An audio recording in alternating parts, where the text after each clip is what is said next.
Let me show you how to create circular stretch in Photoshop. Let's start the video. Firstly, go to Select menu and select Subject. Press Ctrl+J for duplicate the selection. Now select Rectangular Mark tool and make selection like this.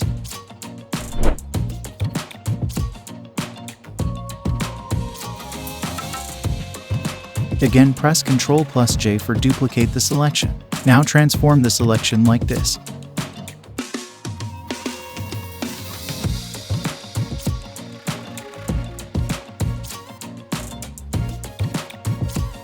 Go to Filter, Distort and select Polar Coordinates.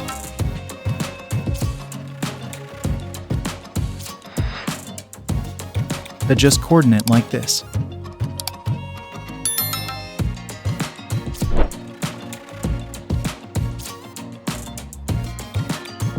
Now add new blank layer and go to Brush tool and brush like this.